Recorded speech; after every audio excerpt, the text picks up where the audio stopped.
তৃণমূলের প্রতিষ্ঠা দিবসে নানুর মিলন মেলার উদ্বোধনী অনুষ্ঠানে 2.5 কেজি ওজনের রূপোর তলোয়ার উপহার পেয়েছেন কে? কাজল শেখ। আর জানিয়ে বিতর্ক বীরভূমের রাজনীতিতে। যে ছবি এই মুহূর্তে দেখতে পাচ্ছেন, আমরা কথা বলে নেব এই বিষয় সম্পর্কে। আমাদের সঙ্গে রয়েছেন আমাদের প্রতিনিধি এই মুহূর্তে প্রসেনজিৎ মালাকার। প্রসেনজিৎ, কাজল শেখকে রূপোর তলোয়ার উপহার দেওয়া হচ্ছে?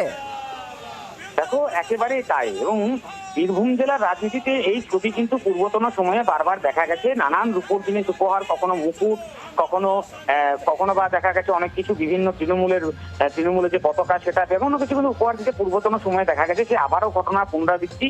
আর এবার নানুরের মিলন মেলায় তৃণমূল কর্মীরা কাজল শেখের হাতে তুলে দিলেন রূপোর তলোয়ার। আর তা নিয়ে তো রাজনৈতিক বিতর্ক ধরে ইতিমধ্যেই শুরু হয়েছে, সেটা তো বলার অপেক্ষা রাখে না।